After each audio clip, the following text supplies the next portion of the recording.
विनम्रता व शतरंज के महान खिलाड़ी विश्वनाथ। अपने जीवन में विनम्रता रखनी चाहिए। यह विनम्रता हमें संस्कार व विद्या से आती है। हमें मान को जानना चाहिए, अहंकार को छोड़कर विनम्रता को अपनाना चाहिए, क्योंकि हमारा शरीर पंचतत्व में विलीन हो जाएगा।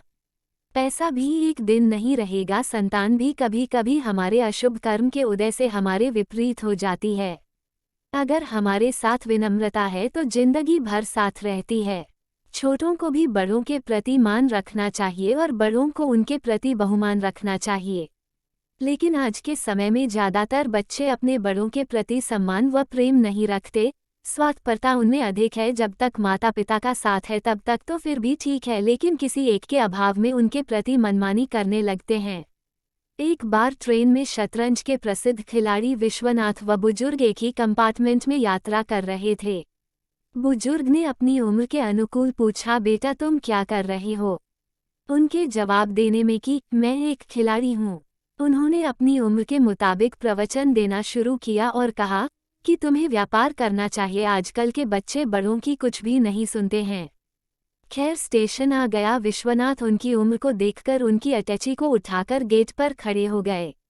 इतने में पीछे के कंपार्टमेंट में यात्रा कर रहे दूसरे खिलाड़ी भी आ गए। विश्वनाथ से कहा कि तुम अटैची क्यों उठा रहे हो? बुजुर्ग व्यक्ति को पता चला कि यह विश्वनाथ है तो वह अपने आप में शर्मसार हो गए।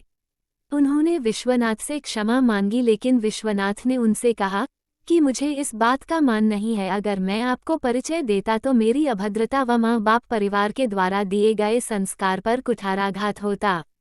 ऐसे तो है ये हमारे विनम्र विश्वनाथ। इसी तरह एक छोटी सी कथा है। गुरुकुल में कई शिष्य विद्या प्राप्ति के लिए आश्रम में आए हुए थे। वहाँ एक शिष्य गुरु को बहुत प्रिय था। जब गुरु की पत्नी ने पूछा कि आप इस शिष्य को सबसे ज्यादा क्यों पसंद करते हैं, तब गुरु ने प्रमाण देने का निश्चय किया। उन्होंने अपने शिष्य को कहा कि मेरे पैर में फोड़ा हो गया है।